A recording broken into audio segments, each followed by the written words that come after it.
बिस्मिल्लाहिर्रहमानिर्रहीम। अस्सलाम वालेकुम student, my name is Mohammad Shoaib. Student, आज हम डिस्कस करने जा रहे हैं क्लास 10 फिजिक्स चैप्टर नंबर 13 का टॉपिक है combination of capacitors. Combination of capacitors मतलब क्या है कि हम कैसे जो है कैपेसिटर्स को आपस में कंबाइन कर सकते हैं, कनेक्ट कर सकते हैं। ठीक है, तो स्टूडेंट हमारे पास टू मेथड्स है कम्बिनेशन के लिए। एक को हम नाम देते हैं सीरीज कम्बिनेशन ऑफ कैपेसिटर और दूसरे को हम नाम देते हैं पैरेलल कम्बिनेशन ऑफ कैपेसिटर। आज की इस लेक्चर में हम डिस्कस करने जा रहे हैं सीरीज कम्बिनेशन ऑफ कैपेसिटर। इंशाल्लाह नेक्स्ट लेक्चर में फिर हम पैरेलल कम्बिनेशन ऑफ कैपेसिटर के बारे में डिस्कशन करेंगे। अब student, what is series combination of capacitor? Series student, जैसे कि फॉर एग्जांपल आप रेलगाड़ी को आप देखते हो तो उसमें जितने भी डब्बे वो सारे एक दूसरे के साथ जो कनेक्टेड है, इस तरह के कनेक्शन को हम सीरीज कनेक्शन कहते हैं। मींस यहाँ पे चूंकि हमारे पास कैपेसिटर जो है उसका सैंपल कुछ इस तरह है, सही है, टू प्लेट्स है। तो अगर हम इस तरह एक सीरीज बना ले, एक लाइन बना ले और सारे कैपेसिटर जो है प्लेट टू प्लेट एक दूसरे के साथ कनेक्ट कर ले, तो इस किस्म के कम्बिनेशन को फिर हम सीरीज कम्बिनेशन कहते हैं। फॉर एग्जांपल, आप जो है स्कूल में कौमी असेंबली के दौरान एक लाइन में जब आप खड़े होते हैं और इस तरह एक दूसरे के शोल्डर के ऊपर हम हाथ रखते हैं, तो ये जो कम्बिनेशन है इसको हम क्या नाम देते हैं? इस तरह के कम्बिनेशन को हम सीरीज कम्बिनेशन कहते हैं। तो यहाँ पे भी हम कैपेसिटर्स की बात करते हैं कि जब हम कैपेसिटर्स को सीरीज में कनेक्ट करते हैं तो उसके कैपेसिटेंस पे क्या अफेक्ट आता है वो आज हम जो है डिस्कस करेंगे। तो यहाँ पे हम कहते हैं कि when capacitors are connected plate to plate then they are said to be connected in series। जब हम कैपेसिटर्स को प्लेट टू प्लेट कनेक्ट कर लें तो इसको हम क्या नाम देते हैं? Series combination. फॉर एग्जांपल, आप यहाँ पे देख सकते हो, यहाँ पे कैपेसिटर नंबर 1 है, 2 है, 3 कैपेसिटर यहाँ पे फर्स्ट अप आ जाते हैं। कैलेट 3 capacitor having capacitances of C1, C2 and C3 and are connected in series with a voltage source V as shown in figure। यहाँ पे हमारे पास फिगर है, ठीक है। इसमें हमारे पास 3 कैपेसिटर्स है, C1, C2 एंड C3 उसके कैपेसिटेंस है और सीरीज में कनेक्ट। देखो, इसका प्लेट ये इसके प्लेट के साथ कनेक्ट है, इसका प्लेट इसके प्लेट के साथ कनेक्ट है, इसका प्लेट फिर नेक्स्ट वन के साथ कनेक्ट होगा। इससे हम इस किस्म के कनेक्शन क्या कहते हैं? Plate to plate connection. ठीक है, जब प्लेट टू प्लेट कनेक्टेड हो तो इसको हम नाम देते हैं सीरीज कम्बिनेशन। अब यहाँ पे अगर हम देखें, इनको हम कनेक्ट करते हैं एक वोल्टेज सोर्स के साथ जिसका पोटेंशियल डिफरेंस हमारे पास क्या है? V, या आप VS से भी रिप्रेजेंट करते हो, सोर्स वोल्टेज, या जस्ट V से रिप्रेजेंट करते हो, एज यू विश। अब देखो, फर्स्ट केस जब हमारे पास अगर हम देखें यहाँ पे एक स्विच लगी है लेकिन स्विच ओपन है। ओपन का मतलब है यहाँ पे किसी किस्म की कोई चार्जेस नहीं जा रही। जैसे हम इस स्विच को क्लोज करेंगे, व्हेन स्विच इज क्लोज्ड, तो यहां से हमारे पास अमाउंट ऑफ चार्जेस जो है वो फ्लो करना शुरू कर देंगे स्टूडेंट। ठीक है, ये चार्जेस जो है सबसे पहले यहाँ पे आ जाएंगे, इसकी वजह से यहाँ पे पॉजिटिव, तो उसकी वजह से due to the electrostatic induction यहाँ पे नेगेटिव, ये नेगेटिव, तो इस साइड पे हमारे पास क्या आ जाएगा? पॉजिटिव, फिर नेगेटिव, फिर positive and then negative. Similarly यहाँ पे नेक्स्ट चार्ज जब आएगा तो यहाँ पे भी नेगेटिव, पॉजिटिव, फिर यहाँ पे नेगेटिव, फिर यहाँ पे पॉजिटिव, नेगेटिव।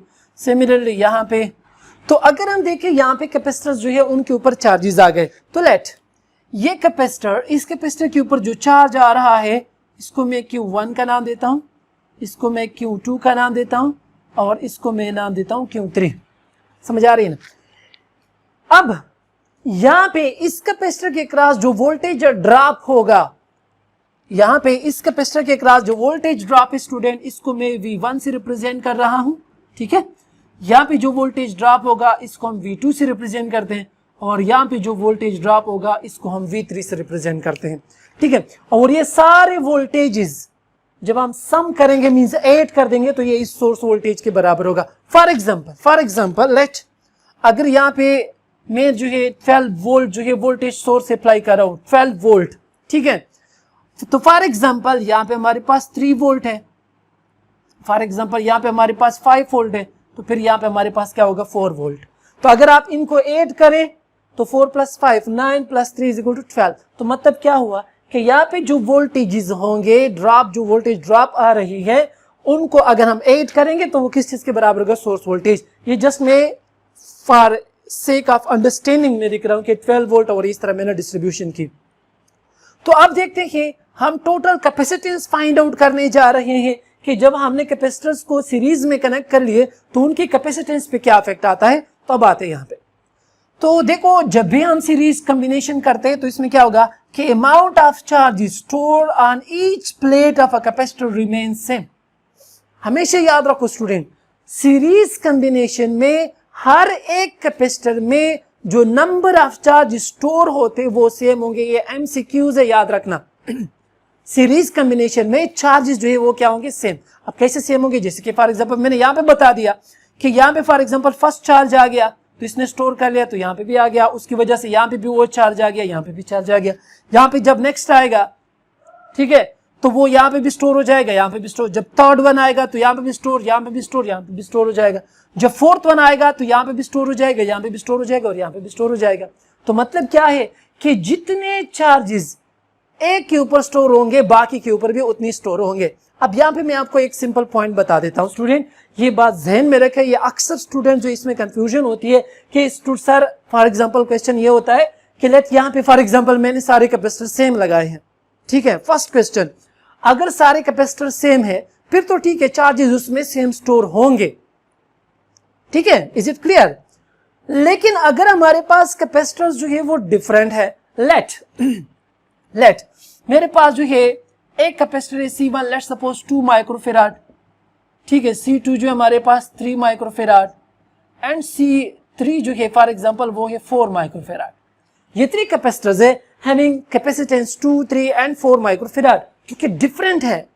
तो जब कैपेसिटेंस डिफरेंट है फिर तो चाहिए था कि इसमें जो नंबर ऑफ चार्जेस स्टोर हो रहे हैं वो भी डिफरेंट हो, लेकिन ऐसा नहीं है स्टूडेंट। आप फिर कंफ्यूज होंगे कि सर फिर कैसा है, तो देखिए यहाँ पे फॉर एग्जांपल ये जो Q1 है इसको मैंने जो C1 है ये हमारे पास कितने हैं 2 माइक्रोफेराड, ये 3 माइक्रोफेराड, ये 4 microfarad. For example let student, मैं फॉर सेक ऑफ सिंप्लिसिटी कह रहा हूं कि लेट ये जो कैपेसिटर है ये 4 चार्जेस को स्टोर कर सकता है। कितना, 4। फॉर एग्जांपल 4 चार्जेस को स्टोर करता है। अब देखो लेट इसमें जो स्टोर करने की कैपेबिलिटी है वो 6 चार्जेस और इसमें जो कैपेबिलिटी है लेट वो 8 चार्जेस स्टोर करने की कैपेबिलिटी। अब तो आसान है ना कि ये इसमें 4, इसमें 6 और इसमें 8 चार्ज स्टोर होते हैं, लेकिन हम फिर भी कहते हैं कि सेम चार्ज स्टोर होंगे। हालांकि इसमें चार्ज स्टोर करने की कैपेबिलिटी इससे ज्यादा है, इसमें इससे भी ज्यादा है, मींस दोनों से ज्यादा है। इसमें 8 चार्ज स्टोर हो सकते हैं, तो फिर 4 क्यों स्टोर हो रहे हैं, सेम क्यों होंगे। फिर अगर इसमें 6 स्टोर होने की कैपेबिलिटी है तो फिर इसमें कम जो है या सेम कैसे हो सकते हैं। तो ये बड़ा जो ये वो कंफ्यूजिंग वाला पॉइंट है, लेकिन आपने कंफ्यूज नहीं, क्योंकि हम यहाँ पे खड़े ही इसलिए कि आप लोगों की कंफ्यूजन को दूर करें। तो आइए देखते हैं फॉर एग्जांपल, ठीक है, ये C1, ये C2, ये C3। फॉर एग्जांपल यहाँ पे चार्जेस आ गया, चार्ज नंबर फर्स्ट, ठीक है, चार्ज नंबर फर्स्ट जब यहाँ पे आ गया, ठीक है, पहले मैं ये सारे मिटा देता हूँ आप लोगों के लिए। अब देखो स्टूडेंट, मैं फिर से जो है ये जो प्रोसेस जो है वो दोहरा रहा हूं। फॉर एग्जांपल फर्स्ट चार्ज आ गया, यहाँ पे फर्स्ट चार्ज आ गया प्लेट नंबर 1 के ऊपर, due to the electrostatic induction यहाँ पे क्या आ जाएगा, नेगेटिव। अब हमने पढ़ा था जब हम इलेक्ट्रोस्टैटिक इंडक्शन कर रहे थे कि यहाँ पे तो कनेक्टेड है ना, तो अगर एक साइड पे नेगेटिव होगा तो दूसरे साइड पे क्या आएगा, पॉजिटिव, तो यहाँ पे पॉजिटिव आ जाएगा। अगेन इलेक्ट्रोस्टैटिक इंडक्शन की वजह से फिर से यहाँ पे नेगेटिव, फिर ये नेगेटिव की वजह से यहाँ पे हमारे पास पॉजिटिव और यहाँ पे नेगेटिव। एक चार्ज स्टोर हो गया, यहाँ पे भी, यहाँ पे भी, यहाँ पे भी, ठीक है स्टूडेंट। अब नेक्स्ट सेकेंड चार्ज आ रहा है, ये यहाँ पे आ गया, इसकी वजह से यहाँ पे नेगेटिव, इस नेगेटिव की वजह से यहाँ पे पॉजिटिव, यहाँ पे negative, again positive, again negative. अब सेकेंड चार्ज भी स्टोर हो गया, इसके ऊपर भी आ गया, इसके ऊपर भी आ गया, इसके ऊपर भी आ गया। अब थर्ड चार्ज आ रहा है यहाँ से, तो थर्ड चार्ज जब यहाँ पे आएगा तो यहाँ पे पॉजिटिव, यहाँ पे नेगेटिव, अगेन यहाँ पे positive, negative, positive, negative. 3 charge store हो गए सबके ऊपर। अब फोर्थ वाला चार्ज आ रहा है, यहाँ पे हम लगा लेते हैं, ठीक है, तो फोर्थ वाले चार्ज की वजह से यहाँ पे भी आ गया, इस यहाँ पे भी आ गया, यहाँ पे भी आ गया, मींस तीनों पे 4 चार्जेस जो है वो स्टोर हो गए। अब जब फिफ्थ वन चार्ज आए, क्योंकि यहाँ पे तो कैपेबिलिटी मौजूद है इसमें भी, क्योंकि ये 6 चार्जेस को स्टोर कर सकते हैं और ये 8 चार्जेस को स्टोर कर सकते हैं, हालांकि यहाँ पे 4 चार्जेस स्टोर होते हैं। अब देखो जब यहां से फिफ्थ वन चार्ज आएगा, फिफ्थ वन, अब देखो यहां पे जब पहुंचेगा तो यहां पे तो प्लेट्स के ऊपर कोई जगह ही नहीं है, क्योंकि इसमें सिर्फ 4 चार्ज स्टोर करने की कैपेबिलिटी थी। जब फिफ्थ वन आएगा तो ये पॉजिटिव इसको क्या कर देगा, ब्लॉक कर देगा कि आगे मत आओ और जगह हमारे पास नहीं है। हालांकि यहाँ पे है लेकिन यहाँ पे नहीं है, तो ये इसको रोक देगा। जब ये रोक देगा तो इसके बाद जो है और दूसरा चार्ज आगे की तरफ नहीं जाएगा। तो इसलिए हम कहते हैं कि सारे कैपेसिटर के ऊपर सेम चार्जेस जो है वो स्टोर होंगे। एक पॉइंट तो ये हो गया। दूसरा पॉइंट हमेशा याद रखो कि सर्किट में मौजूद जितने भी कैपेसिटर सर्किट में लगे हुए हैं उसमें जो सबसे लेस मींस कम कैपेसिटी वाला कैपेसिटर जो है उसमें जितने चार्ज स्टोर होंगे बाकी सब में भी उतने स्टोर होंगे। Is it clear? कंफ्यूज होने की बात नहीं है। फॉर एग्जांपल इसमें सबसे स्मॉलेस्ट वन कौन सा, ये 2 माइक्रोफैराड, इसमें 4 चार्ज स्टोर होते हैं ना, 4 चार्जेस, तो सब में उतने ही चार्ज स्टोर होंगे। जो कम से कम जो लेस कैपेसिटी वाला कैपेसिटर है उसमें जितने चार्ज स्टोर होंगे बाकी सब में भी उतने ही चार्ज स्टोर होंगे। Is it clear? अब ये पॉइंट तो हो गया क्लियर, जितना मुझे मींस में फील हो रहा है कि आपको इस बात का समझ आ चुका होगा कि ठीक है सर, यहाँ पे चूंकि 4 चार्ज स्टोर हो गए हैं तो बाकी जो चार्जेस आ रहे हैं ये इसको आगे रास्ता ही नहीं दे रहा, तो बाकी में कैसे स्टोर होगा। अब हो सकता है आप लोगों में से कोई ऐसा स्टूडेंट भी हो जो ये कहता है कि सर यहाँ पे तो आपने 4 चार्जेस वाला कैपेसिटर पहले लगाया है, अगर हम 8 चार्जेस वाला कैपेसिटर पहले लगाए हैं फिर तो इसमें स्टोर होने की कैपेबिलिटी है, फिर तो स्टोर करेगा। मींस क्वेश्चन है ना, आपके माइंड में आ सकता है कि फॉर एग्जांपल अगर 8 वाला मैं पहले लगा दूं, 6 वाला फिर मैं बाद में लगा दूं और जो सबसे स्मॉलेस्ट वन है उसको मैं लास्ट में लगा दूं, फिर तो चार्ज स्टोर होंगे ना। अब देखो इस प्रॉब्लम को सॉल्व करते हैं, यहां पे तो फिर कंफ्यूजन आ गई। अब इसको कैसे सॉल्व करना है जरा सोचते हैं, सोचने की बात है। चलो ठीक है, आपने क्वेश्चन कर लिया, अब आपकी कंफ्यूजन को भी दूर करते हैं। स्टूडेंट आप जो है हमारे साथ रहिए। फॉर एग्जाम्पल यहां पे इस जगह पे जो मैंने कैपेसिटर लगा लिया है, चलो इसको मैं C3 कर देता हूं, इसको मैं C1 कर देता हूं, ठीक है। मीन C3 में कितने चार्ज स्टोर हो सकते हैं? 8। अब देखो 5th वन चार्ज जब आ जाए, 4 चार्ज तो सब पे स्टोर हो गए ना, यहां तक तो क्लियर है। अब 5th वन चार्ज आ रहा है, जब 5th वन चार्ज आ जाएगा इसके ऊपर तो आ जाएगा, ठीक है, यहां पे नेगेटिव, इस नेगेटिव की वजह से यहां पे भी पॉजिटिव आएगा, यहां पे नेगेटिव। अब देखो इसमें 6 चार्जेस को स्टोर करने की कैपेबिलिटी है, तो यहां पे भी आ जाएगा, यहां पे भी आ जाएगा। लेकिन अब इस नेगेटिव की वजह से यहां पे तो पॉजिटिव आना चाहिए ना, क्योंकि ये दोनों कनेक्टेड है और एक साइड पे जब नेगेटिव होगा तो दूसरे साइड पे मस्ट, हमने बात की थी ना, अगर आप लोगों को याद कि फॉर एग्जांपल अगर ये एक न्यूट्रल बॉडी है तो एक साइड पे अगर नेगेटिव आएंगे तो दूसरे साइड पे मस्ट क्या आएंगे? पॉजिटिव।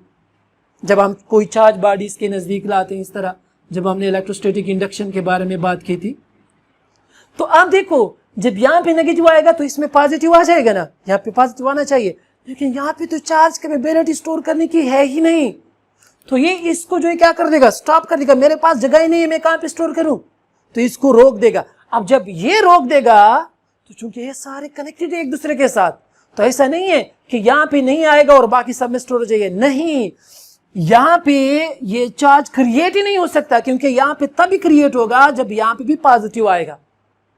यहां तक तो ठीक है, यहां पे पॉजिटिव, यहां पे नेगेटिव, यहां पे पॉजिटिव, यहां पे नेगेटिव, तो जब यहां पे नेगेटिव आएगा तो यहां पे पॉजिटिव का होना जरूरी है, जो कि पॉसिबल नहीं है, क्योंकि इस प्लेट में और चार्जेस कैपेबिलिटी नहीं है ना स्टोर करने की, तो ये इसको क्या कर देगा? ब्लॉक कर देगा, मेरे पास मत आओ, मेरे पास जगह नहीं है। तो जब या इसके लिए जगह नहीं है तो ये आगे वाले को स्टॉप कर देगा, ये आगे वाले को स्टॉप कर देगा, ये आगे वाले को स्टॉप कर देगा, तो ये सारे जो है क्या हो जाएंगे? स्टॉप हो जाएंगे। तो इसका मतलब क्या होगा कि सिर्फ और सिर्फ जो है 4 चार्जेस इसमें स्टोर होंगे, इससे ज्यादा स्टोर नहीं करेंगे, क्योंकि स्टोर तभी होगा क्योंकि ये एक ही लाइन है, तो जो जब सब रजामंद होंगे, जब सबकी रजा होगी तब जो है वो काम परफॉर्म होगा। ऐसा नहीं है कि ये अपनी जो है मर्जी करेगा, नहीं, इस तरह कभी भी नहीं होगा, ये वही करेगा जो सब चाहेंगे, और इसमें सिर्फ और सिर्फ उस कैपेसिटर की सुनी जाती है जो सबसे लेस कैपेबिलिटी वाला हो।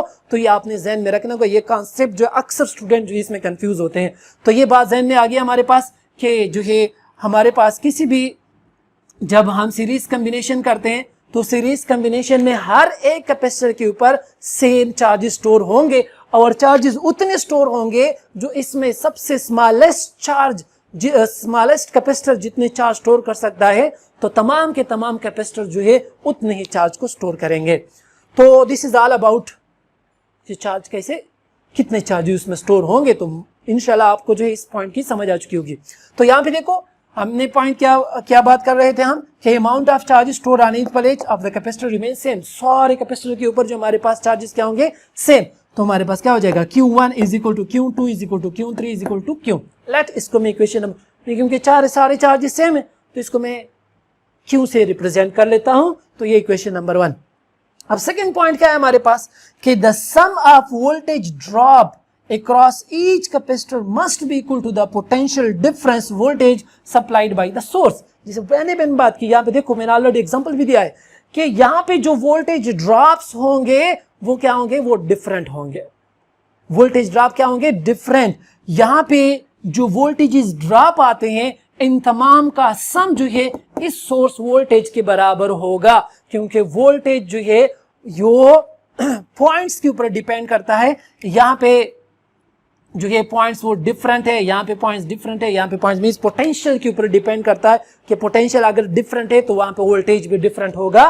तो यहाँ पे ध्यान में रखो कि हमारे पास सीरीज कॉम्बिनेशन में हमेशा वोल्टेज जो है डिफरेंट होगा, जबकि चार्जेस जो है वो क्या होंगे, सेम। इंशाल्लाह आगे के चैप्टर्स में फिर रेजिस्टेंस आएंगे तो वहां पे हम करंट की बात करेंगे कि सीरीज में करंट सेम होता है जबकि वोल्टेज डिफरेंट। यहाँ पे चूंकि कैपेसिटर है तो हम कहते हैं चार्जेस सेम होंगे जबकि वोल्टेज डिफरेंट। तो यहाँ पे हमारे पास जो वोल्टेज ड्रॉप होंगे उन तमाम का सम जो है सोर्स वोल्टेज के बराबर होगा। तो हम लिख सकते हैं कि V is equal to V1 plus V2 plus V3। ये देखो हमारे पास इक्वेशन आ गया कि V is equal to V1 plus V2 plus V3 is equal to equation number 2।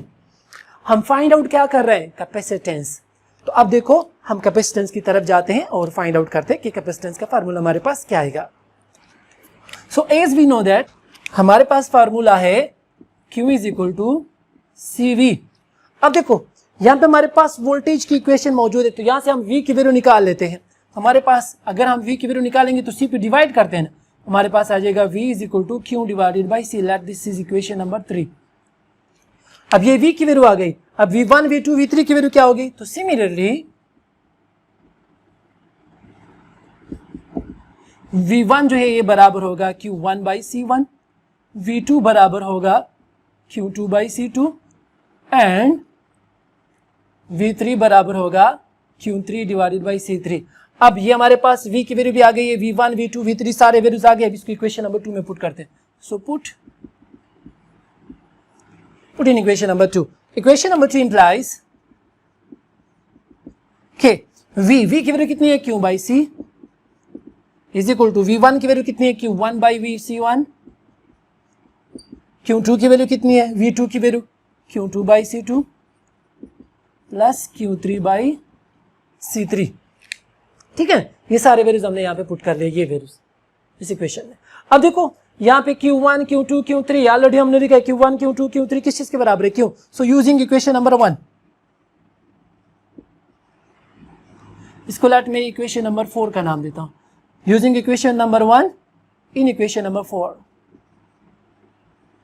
So equation 4 implies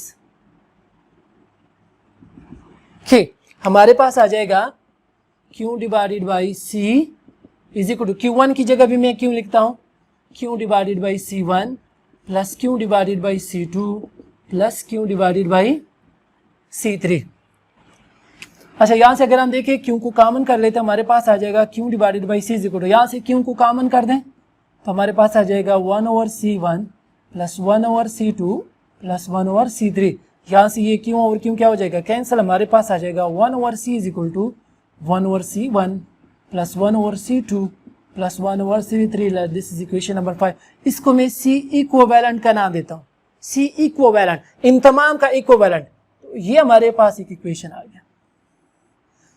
तो ये हमारे पास लास्ट कैपेसिटेंस की इक्वेशन आ गई है कि जब हम कैपेसिटर्स को सीरीज में कनेक्ट करते हैं तो हमारे पास जो कैपेसिटेंस होगा वो इस तरह आएगा। ये तो हमारे पास जस्ट 3 कैपेसिटेंस हमने लगाए। अगर हमारे पास n नंबर ऑफ कैपेसिटेंस हो, for n number of capacitance connected in series, so equation number 5 implies that के हमारे पास आ जाएगा 1 over C equivalent is equal to 1 over C1 plus 1 over C2 plus 1 over C3 dash dash plus 1 over. ये हमारे पास equation number 6, ये equation number 6 आ गया। ये हमारे पास कंप्लीट मैथमेटिकल फॉर्म है कि हम कैसे कैपेसिटेंस ऑफ द कैपेसिटर को फाइंड आउट कर सकते हैं जब हम उसको सीरीज में कनेक्ट करते हैं। अब व्हाट दिस इक्वेशन मींस, ये इक्वेशन हमें क्या बता रहा है? ये इक्वेशन हमें बता रहा है कि ये जो टोटल कैपेसिटेंस है या जो इक्विवेलेंट कैपेसिटेंस, ये क्या होगा? हमेशा लेस होगा। किस चीज से? From each individual capacitors connected in the series. मतलब क्या हुआ कि जो हमारे पास, जब हम भी कैपेसिटेंस को सीरीज में कनेक्ट करेंगे तो उसकी कैपेसिटेंस क्या होती जाएगी? कम होती जाएगी। टोटल कैपेसिटेंस कम हो जाएगी।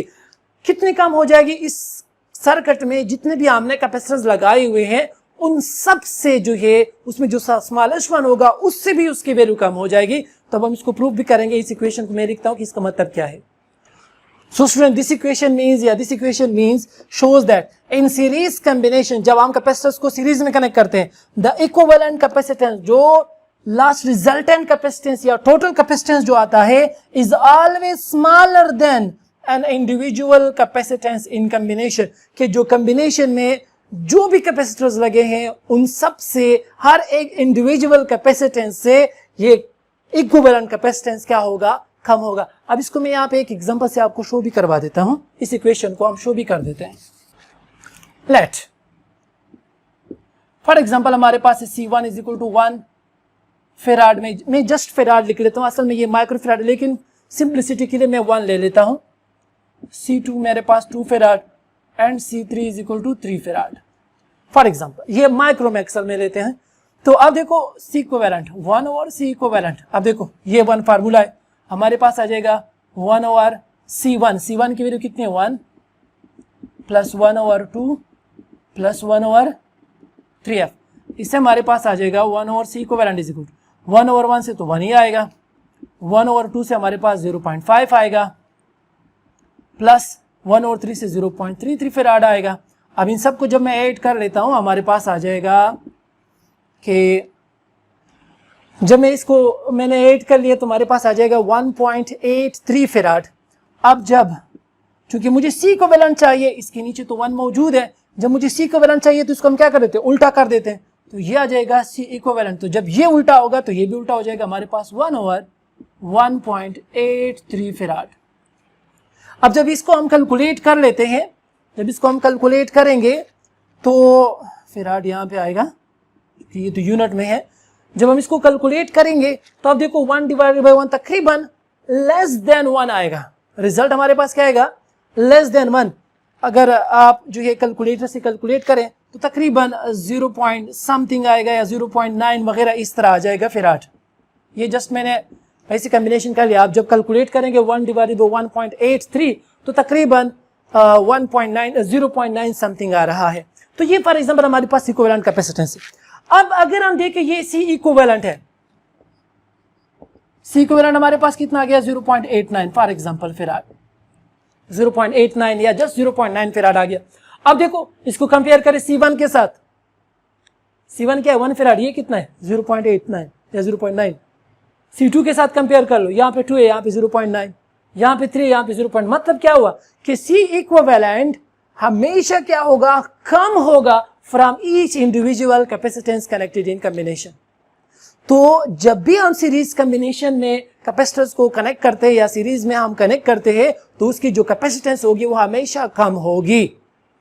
सो स्टूडेंट, ये एक और एमसीक्यूज है, याद रखो कि जब हम सीरीज में कनेक्ट करते हैं तो हमारे पास कैपेसिटेंस कम होता जाएगा। So this is all about student capacitor in connected in series combination of capacitors, कि कैसे हम जो है सीरीज में जब हम कैपेसिटर्स को कनेक्ट करते हैं तो वोल्टेज पे क्या इफेक्ट आ रहा होता है, चार्जेस पे क्या इफेक्ट आते हैं, जो लास्ट कैपेसिटेंस हमारे पास आ रहा है उसके ऊपर क्या इफेक्ट आ रहा है। सो होपफुल स्टूडेंट आपको जो इस लेक्चर की समझ आ चुकी होगी। फिर भी अगर आपके माइंड में किसी भी किस्म का कोई भी क्वेश्चन हो तो आप कमेंट में जरूर पूछिएगा। Thank you so much.